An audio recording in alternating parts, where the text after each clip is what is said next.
Trading the Zone, de Mark Douglas. Capítulo 11. Segunda parte.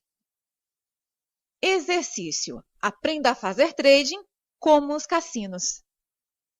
O objetivo deste exercício é convencer-se a si mesmo que o trading é só um simples jogo de probabilidades, números, não muito diferente de puxar a alavanca de uma slot machine. Ao nível micro, os resultados individuais são ocorrências independentes e aleatórias em relação umas às outras. Ao nível macro, os resultados de uma série de trades irão produzir resultados sustentados.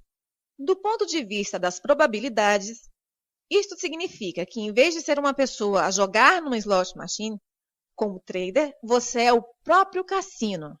Se 1. Tiver um sistema que coloque as probabilidades de sucesso a seu favor. 2. Conseguir pensar o trading de forma adequada, as 5 verdades fundamentais. E 3. Conseguir fazer tudo o que precisa durante uma série de trades. Assim como os donos dos cassinos, irá controlar o jogo e ser um vencedor consistente. Preparar o exercício. Escolha um mercado. Pode negociar em ações ou contratos de futuros, não importa qual, desde que tenha a liquidez necessária e respeite os requisitos para transacionar pelo menos 300 ações ou 3 contratos de futuros por trade. Escolha um conjunto de variáveis de mercado que definam uma oportunidade. Pode ser o sistema de trading que queira. Pode ser matemático ou gráfico, com base na leitura e análise de gráficos de padrões de preços. Não importa se o sistema é concebido por si ou não, nem tem de perder muito tempo ou ser meticuloso a descobrir ou desenvolver o melhor sistema ou o sistema certo. Este exercício não é sobre o desenvolvimento de sistemas e não é um teste às suas capacidades analíticas. De fato, as variáveis que escolhe podem até ser consideradas medíocres pelos padrões da maioria dos traders, porque aquilo que vai aprender ao fazer este exercício não depende do fato de ganhar ou não dinheiro na realidade. Se considerar este exercício um investimento de formação, irá reduzir o tempo e esforço que possa gastar, noutras circunstâncias, a encontrar as oportunidades mais lucrativas. Não farei quaisquer recomendações especiais quanto ao sistema ou variáveis que deve usar, porque parto do princípio que a maioria das pessoas que lê este livro já tem algum grau de conhecimento de análise técnica. Há centenas de livros disponíveis sobre o tema. Qualquer que seja o sistema que escolha, tem de estar conforme com as seguintes especificações. Abrir uma posição. As variáveis que usa para definir a sua oportunidade têm de ser muito precisas. O sistema tem de ser concebido de modo a que não seja preciso tomar quaisquer decisões subjetivas ou emitir opiniões sobre se a sua oportunidade existe ou não. Se o mercado estiver alinhado de acordo com as variáveis rígidas do seu sistema, então tem um trade. Se não, não tem um trade. Ponto final. Nenhum outro fator externo ou aleatório pode entrar na equação. Saída em stop loss. As mesmas condições aplicam-se para a saída de um trade que não está a funcionar. A sua metodologia tem de lhe dizer exatamente quanto precisa de arriscar para descobrir se o trade irá funcionar. Há sempre um ponto ótimo em que a possibilidade de um trade não funcionar é tão reduzida, especialmente em relação ao potencial de ganho, que é preferível aceitar a perda e limpar a mente para agir sobre a oportunidade seguinte. Deixe a estrutura do mercado determinar onde é esse ponto ótimo, em vez de gastar uma quantidade incerta de dinheiro a arriscar num trade. Em qualquer caso, seja qual for o sistema que escolher, tem de ser absolutamente exato, não permitindo qualquer tomada de decisão subjetiva. De novo, nenhuma variável externa ou aleatória pode entrar na equação. Período de tempo. A sua metodologia de trading pode ser aplicada a qualquer período de tempo que lhe convenha, mas todos os seus sinais de entrada e saída têm de ser baseados no mesmo período de tempo. Por exemplo, se usar variáveis que identificam um padrão especial de suportes e resistências num gráfico de barras, num período de 30 minutos, então os seus cálculos de risco e de objetivos de lucro também têm de ser determinados para o mesmo período de tempo. No entanto, fazer trade num determinado período de tempo não o impede de usar outros períodos como filtros. Por exemplo, pode ter como filtro uma regra que estabelece que só abre novas posições na tendência principal. Há um antigo axioma de trading que diz que a tendência é sua amiga. Significa que existe uma probabilidade mais elevada de sucesso quando tem uma posição aberta no sentido da tendência principal, se existir. De fato, o trade com menos risco, com maior probabilidade de sucesso, ocorre quando compra na tendência altista ou vende na tendência de queda do mercado. Para ilustrar como esta regra funciona, digamos que escolheu identificar padrões de suporte e resistência no período de 30 minutos. A regra é que só vai negociar no sentido da tendência principal. Uma tendência ascendente define-se como uma série de máximas e mínimas sucessivamente mais altas. Pelo contrário, uma sucessão de máximas e mínimas mais baixas define uma tendência descendente. Quanto mais longo for o período de análise, mais significativa será a tendência, pelo que a tendência identificada num gráfico de barras diário é mais significativa do que uma tendência identificada num gráfico de barras de 30 minutos para um dado mercado. Por conseguinte, a tendência identificada no gráfico de barras diário tem primazia sobre a tendência identificada no gráfico de barras de 30 minutos e será considerada a tendência principal. Para determinar a direção da tendência principal, verifique o que acontece num gráfico de barras diário. Se a tendência for altista, procure uma queda até encontrar um suporte no gráfico de barras de 30 minutos. Aí, quando inverter, é onde vai comprar. Pelo contrário, se a tendência é de baixa no gráfico diário, procure o valor na resistência do gráfico de 30 minutos e então, quando o preço inverter, venda o mais rápido que puder. O seu objetivo é determinar, numa tendência descendente, em que medida pode vender no movimento intraday sem que mude a tendência. Numa tendência altista, o seu objetivo é determinar em que medida pode comprar no movimento intraday sem que mude a tendência. Normalmente, há muito pouco risco associado a estes pontos de suporte e resistência intraday, porque não temos de deixar o mercado ultrapassá-los muito para que nos diga que um determinado trade não está a funcionar. Profit taking, tomar mais-valias. Acredite ou não, de todas as aptidões necessárias para se aprender a ser um trader consistentemente bem-sucedido, aprender a assegurar ganhos é provavelmente a mais difícil de dominar. Entram na equação uma profusão de fatores pessoais e psicológicos, frequentemente muito complicados, ao que acrescenta a eficácia da nossa análise de mercado. Infelizmente, destrinchar esta complexa matriz de questões vai muito além do âmbito deste livro. Saliento isto para que aqueles que pensem agredir-se a si próprios por fazerem um negócio menos vantajoso do que o esperado, possam relaxar e deixar de se criticarem. Mesmo depois de ter adquirido todas as outras aptidões, pode ser preciso muito tempo para dominar esta. Não desespere. Há uma forma de criar um regime para assegurar ganhos que pelo menos satisfaz o objetivo do quinto princípio da persistência. Tomo os meus lucros quando o mercado me disponibiliza dinheiro. Se vai criar uma convicção de que é um vencedor consistente, então terá de criar experiências que correspondam a essa convicção. Como o objeto da convicção é ganhar consistentemente, o modo como realiza ganhos num trade ganhador é de suprema importância. Esta é a única parte do exercício em que terá algum grau de arbítrio sobre o que fazer. A premissa subjacente é que, num trade ganhador, nunca sabemos até que ponto o mercado vai. Os mercados raramente vão diretamente para cima ou para baixo. Normalmente, os mercados sobem, depois corrigem um pouco desse movimento ascendente, ou descem e depois corrigem um pouco desse movimento descendente. Estas correções podem dificultar muito a permanência num trade ganhador. Teria de ser um analista extremamente sofisticado e objetivo para fazer a distinção entre uma correção normal, quando o mercado ainda tem potencial para continuar a subir, e uma correção que não é normal, quando o potencial de subida é altamente reduzido, se não for inexistente. Se nunca se sabe até que ponto o mercado vai, então quando e como tomar os lucros? A questão é qual a sua capacidade para ler o mercado e escolher os pontos em que é mais provável parar.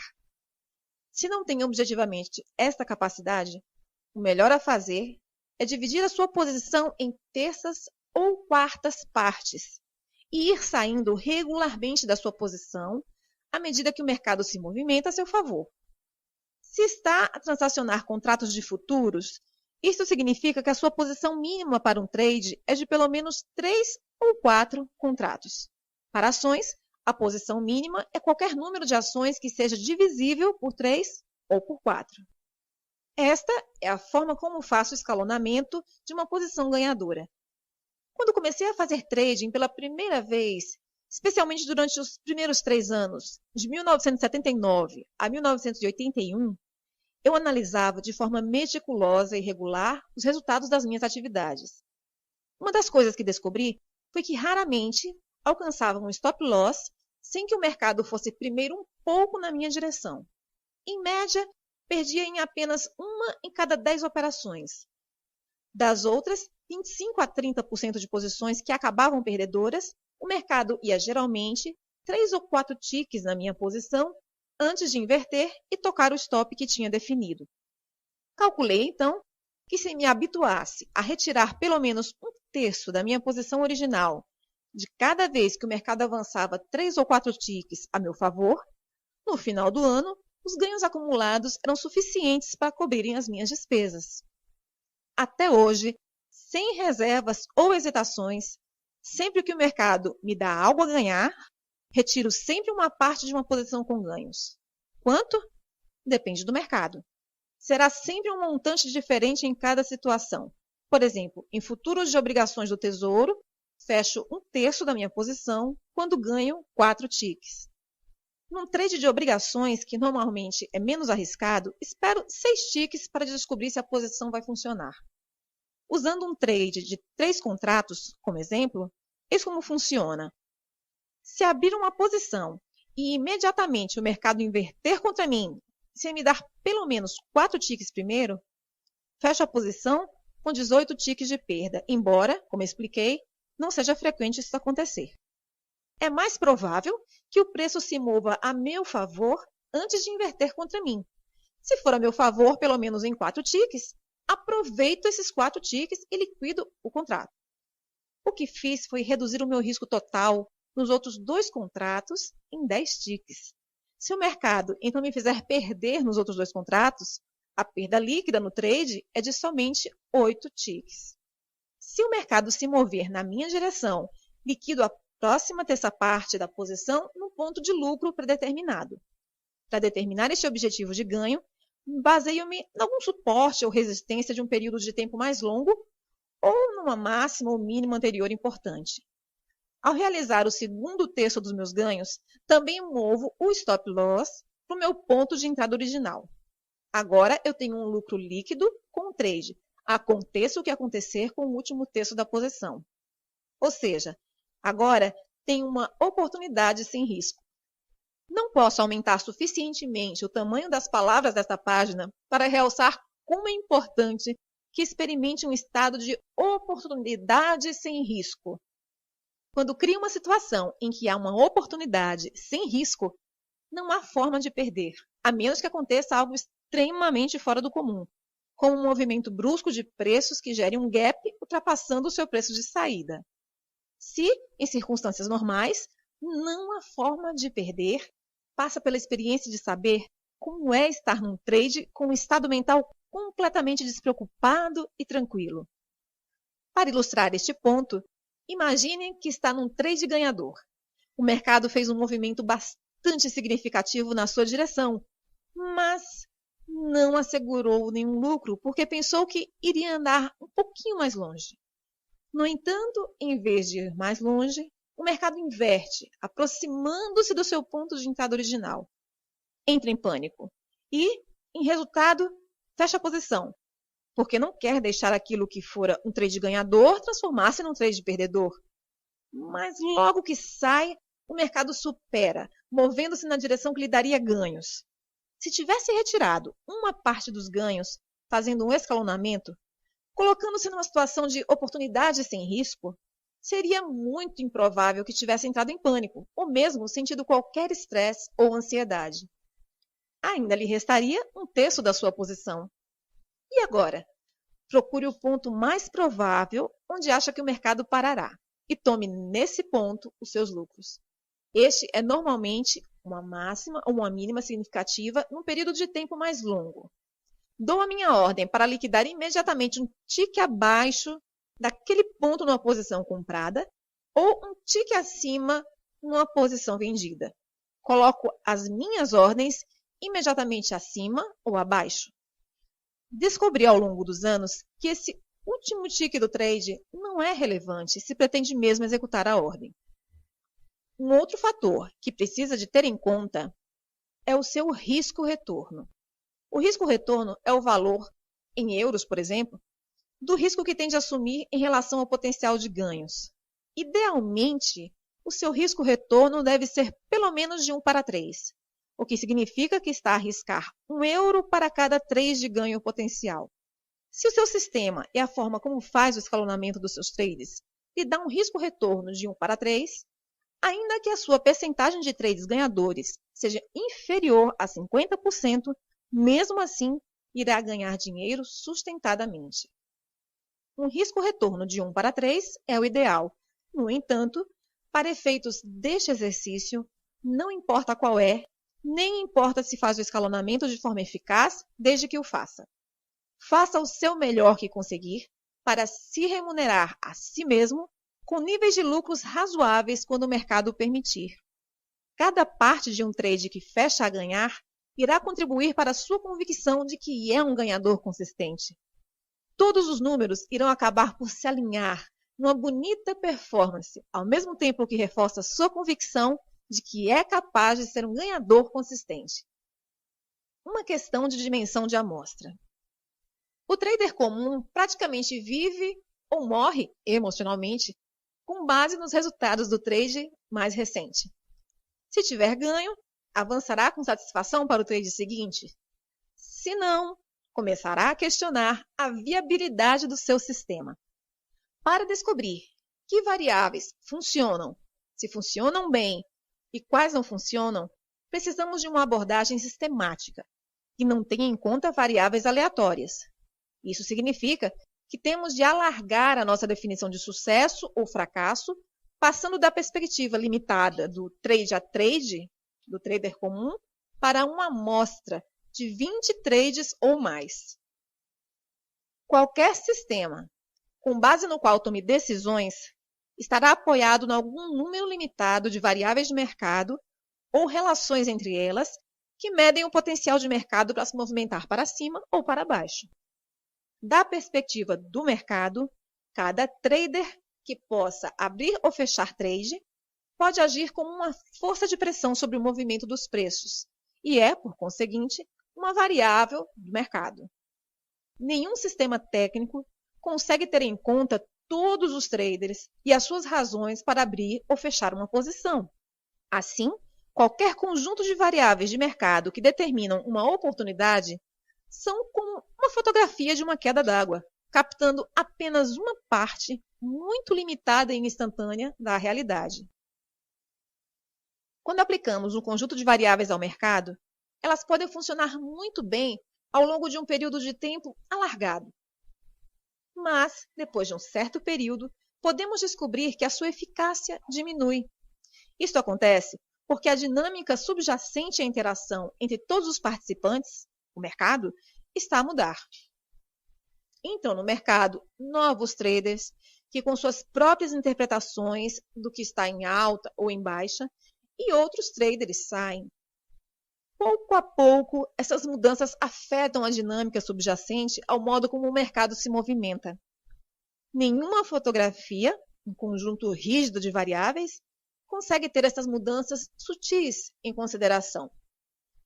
Podemos compensar essas mudanças sutis na dinâmica subjacente à movimentação do mercado e manter ainda uma abordagem consistente, negociando em dimensão. O número de trades, amostra tem de ser suficientemente grande para dar às suas variáveis um teste justo e adequado, mas, ao mesmo tempo, suficientemente pequeno para que, se a sua eficácia diminuir, a possa detectar antes de perder muito dinheiro. Descobri que uma amostra de pelo menos 20 trades preenche esses dois requisitos. Testar. Quando tomar uma decisão relativamente a um conjunto de variáveis que estejam em conformidade com estas especificações, precisa de as testar para ver até que ponto funcionam. Se tiver o software de teste adequado, provavelmente já conhece os procedimentos. Se não tiver software de teste, pode desenvolver o seu próprio sistema de provas. Em qualquer caso, recorde-se que o objetivo do exercício é usar o trading como um veículo para aprender a pensar objetivamente, na perspectiva do mercado, como se fosse um jogador de cassino. Neste preciso momento, o desempenho final do seu sistema não é muito importante, mas é importante que tenha uma clara ideia daquilo que pode esperar em termos de ganho e perda. O número de trades ganhadores em relação ao número de trades perdedores no total de trades envolvidos. Aceitar o risco. Um requisito para este exercício é que saiba de antemão exatamente qual é o seu risco em cada trade numa amostra de 20 trades. Como sabe agora, conhecer o risco e aceitar o risco são duas coisas diferentes. Quero que se sinta o mais à vontade possível com o valor em euros ou dólares do risco que está a correr neste exercício. Como o exercício exige que se use uma amostra de 20 trades, o risco potencial é que perca em todos os 20 trades. Este é, obviamente, o pior cenário. É uma ocorrência tão provável como a de ganhar em todos os 20 trades, o que significa que não é muito provável. No entanto, é uma possibilidade. Por conseguinte, deve preparar o exercício de um modo que possa aceitar o risco em valor de perder em todos os 20 trades.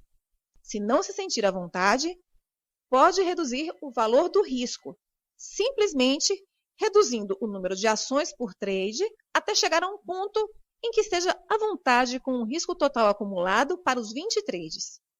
O que não quero que faça é que mude os parâmetros de risco estabelecidos para satisfazer os seus níveis de conforto. Só mude a variável se for necessário num contexto de análise técnica. Se tiver feito todo o possível para reduzir a sua posição e descobrir que ainda não está à vontade com o valor acumulado de perder nos 20 trades, sugiro que faça o exercício com uma conta demo. Com uma conta destas, tudo sobre o processo de realizar e abandonar trades é exatamente o mesmo como se tratasse de uma conta real, exceto o fato de os traders serem virtuais. Assim, não tem na realidade qualquer dinheiro em risco. Estas contas são uma excelente ferramenta para praticar em tempo real em condições de mercado reais. Fazer o exercício. Quando tiver um conjunto de variáveis concordantes,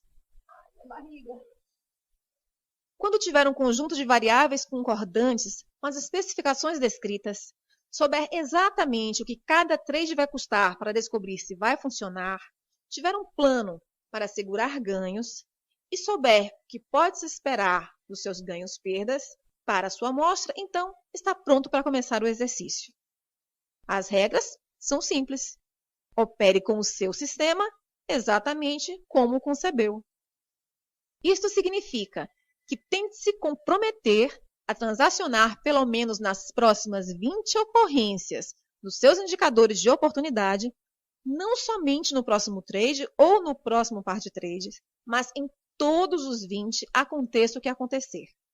Não se pode desviar, nem se deixar influenciar por quaisquer outros fatores externos ou mudar as variáveis até ter concluído os 20 trades.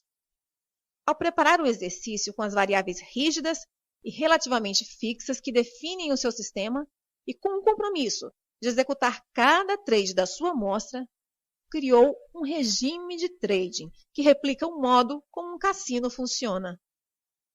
Por que é que cassinos ganham dinheiro consistentemente num acontecimento que tem um desfecho aleatório? porque eles sabem que durante uma série de acontecimentos, as probabilidades jogam a seu favor. Eles também sabem que, para realizar os lucros das probabilidades favoráveis, têm de participar em todos os acontecimentos. Não se podem envolver num processo de escolha cuidadosa da rodada de blackjack, da volta da roleta ou do lançamento de dados em que vão participar, tentando prever antecipadamente o desfecho de cada um destes acontecimentos. Se acreditar nas 5 verdades fundamentais e se acreditar que o trading é somente um jogo de probabilidades não muito diferente de puxar a alavanca de um slot machine, então irá considerar que este exercício não exige esforço, porque o seu desejo de cumprir o compromisso de executar cada trade da amostra e a sua convicção quanto à natureza probabilística do trading estarão em perfeita harmonia. Em resultado, não sentirá medo, resistência ou pensamentos desviantes, o que poderia então impedir de fazer exatamente o que precisa de fazer, quando precisa de o fazer, sem reservas ou hesitações? Nada. Por outro lado, se ainda não lhe ocorreu, este exercício vai criar uma colisão frontal entre o seu desejo de pensar objetivamente em probabilidades e todas as forças dentro de si que estão em conflito com este desejo. A dificuldade de realizar este exercício é proporcional à intensidade com que estes conflitos existam na sua mente. Numa medida ou noutra, irá experimentar exatamente o oposto daquilo que descrevi no parágrafo anterior. Não fique surpreendido se considerar as primeiras tentativas de realizar este exercício praticamente impossíveis. Como é que deve lidar com estes conflitos? Monitorize-se a si mesmo e use a técnica da autodisciplina para se concentrar de novo no seu objetivo. Escreva as 5 verdades fundamentais e os 7 princípios de consistência e mantenha-os à sua frente sempre que estiver a fazer trading. Repita-os para si mesmo frequentemente, com convicção. Sempre que reparar que está a pensar, dizer ou fazer algo que não está em consonância com estas verdades ou princípios, reconheça o conflito. Não tente negar a existência de forças conflituosas. Elas são parte da sua mente, que estão, compreensivelmente, a defender as suas versões da verdade. Quando isto acontecer, concentre-se de novo no que está a tentar conseguir. Se o seu propósito é pensar objetivamente, interrompa o processo de associação para que possa manter no fluxo de oportunidades do momento presente. Ultrapasse o medo de estar errado, de perder dinheiro, de deixar passar uma oportunidade e de fazer o negócio financeiramente menos vantajoso do que o esperado, para que deixe de cometer erros e comece a confiar em si. Então, irá saber exatamente aquilo que precisa fazer. Siga as regras do seu regime de trading o mais fielmente possível. Fazer exatamente aquilo que as suas regras exigem, enquanto estiver concentrado nas 5 verdades fundamentais, irá acabar por resolver todos os seus conflitos acerca da verdadeira natureza do trading. Sempre que faz algo que confirme uma das 5 verdades fundamentais, estará a retirar energia das convicções conflituosas e a acrescentar energia à convicção nas probabilidades e na sua capacidade de produzir resultados sustentados. No final, as suas novas convicções irão tornar-se tão poderosas que não será preciso qualquer esforço consciente da sua parte para pensar e agir em consonância com seus objetivos. Verá que pensar em probabilidades é uma parte funcional da sua identidade quando conseguir percorrer 20 trades ou mais sem qualquer dificuldade, resistência ou pensamentos conflituosos que o desviem de fazer exatamente aquilo que o seu sistema mecânico requer. Então, só então, estará pronto para avançar para as fases subjetivas e intuitivas mais avançadas do trading. Nota final. Tente não calcular quanto tempo irá precisar para chegar ao final de pelo menos uma amostra de 20 trades, seguindo o seu plano sem desvios ou pensamentos que o distraiam ou o façam hesitar. Irá levar o tempo que for preciso. Se quisesse ser um jogador de golfe profissional, não seria estranho ter de bater 10.000 ou mais bolas até que a combinação precisa de movimento da tacada estivesse tão bem enraizada na sua memória muscular que já não tivesse que pensar sobre eles conscientemente? Quando está a dar tacadas em bolas de golfe, não está a jogar contra ninguém ou a tentar vencer o grande torneio. Falo porque acredita que a aquisição de aptidões e a prática irão ajudá-lo a vencer. Aprender a ser um ganhador consistente como trader é exatamente a mesma coisa. Desejo-lhe muita prosperidade e, ia dizer, boa sorte. Mas não precisa de sorte se trabalhar para adquirir as aptidões adequadas.